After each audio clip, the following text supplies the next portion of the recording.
Reliance ઇન્ડસ્ટ્રીઝના director અનંત અંબાણીએ તિરુપતિ બાલાજી મંદિરે દર્શન કર્યા. તેમણે ભગવાન વેંકટેશ્વરના ચરણોમાં પોતાના લાંબા વાળ અર્પણ કરીને શ્રદ્ધા અને સમર્પણનું અનોખું ઉદાહરણ પૂરું પાડ્યું. તેમની આ ભક્તિભરી પરંપરાગત વિધિએ દેશભરના ભક્તોનું ધ્યાન ખેંચ્યું છે. અનંત અંબાણી અગાઉ પણ દ્વારકાધીશના દર્શન માટે પગપાળા પદયાત્રા કરી ચૂક્યા છે અને જીવદયા, પ્રેમ અને પ્રાણીઓની સેવા કાર્યોના કારણે પણ જાણીતા છે. ત્યારે તિરુપતિમાં કરેલું આ સમર્પણ તેમની આસ્થા, વિનમ્રતા અને ભારતીય પરંપરા પ્રત્યેની નિષ્ઠાનું વધુ એક ઉદાહરણ છે.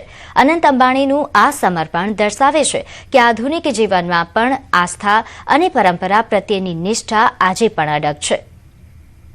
તો અનંત અંબાણીએ તિરુપતિ મંદિરે દર્શન કર્યા, જ્યાં તેમણે બાલાજીના ચરણોમાં જે તેમના કેશ છે તેમનું અર્પણ કર્યા છે. લાંબા વાળને અર્પણ કરીને તેમણે આસ્થા વ્યક્ત કરી. નોંધ્ય છે કે આધુનિક જીવનમાં પણ આસ્થા અને પરંપરા પ્રત્યેની તેમની નિષ્ઠા એ આ દર્શાવે છે.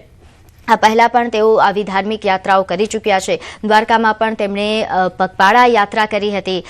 સાથે તેમની જીવદયા પ્રેમી તેઓ છે, જેના કારણે પણ તેઓ ખૂબ જ પ્રખ્યાત છે અને ખાસ કરીને ભક્તિ હંમેશા તેઓ દર્શાવતા આવ્યા છે. અનંત અંબાણીની ભક્તિ અને આસ્થા અને તેમની પ્રાણીઓ પ્રત્યેની જે નિષ્ઠા છે તેને લઈને તેઓ ખૂબ જ જાણીતા છે. ત્યારે હવે બાલાજીના ચરણોમાં જ્યારે તેઓ ભક્તિભાવપૂર્વક પહોંચ્યા હતા, જ્યાં તેમણે દર્શન કર્યા, પૂજન અર્ચન કર્યા બાદ તેમના જે લાંબા વાળ છે